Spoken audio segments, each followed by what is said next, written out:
La respiration, on en entend très souvent parler quand on parle de la voix. Pourquoi est-ce que c'est si important? Ben, ça part un peu du principe du ni trop ni trop peu. C'est-à-dire que si vous vous chargez en air énormément, vous allez mettre beaucoup d'air sur votre voix et ça va fatiguer vos cordes vocales qui vont devoir lutter pour rester accolées.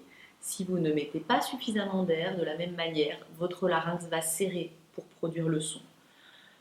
La longueur des phrases est très importante. C'est-à-dire que vous allez remarquer bien souvent que vous avez tendance à faire des phrases trop longues parce que vous en avez encore de l'air, donc vous allez au bout de votre phrase. Et à mesure que vous allez au bout de votre phrase, comme je suis en train de le faire maintenant, je sens bien que ça commence à serrer au niveau de ma gorge, c'est très inconfortable. Donc à la fin de ça, qu'est-ce qui se passe?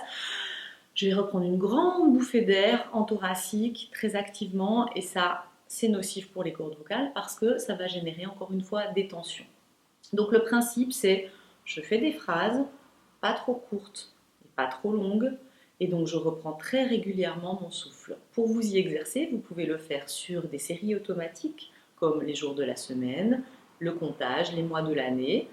1, 2, 3, 4, 5, 6, 7, 8 et je reprends mon souffle bien régulièrement.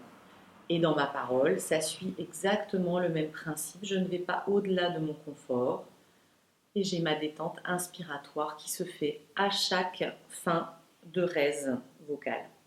La détente inspiratoire est très importante, c'est-à-dire que je vais simplement, à mesure que je parle, resserrer légèrement ma taille et quand j'ai terminé de parler, je vais laisser l'air rentrer en détendant les côtes et le ventre.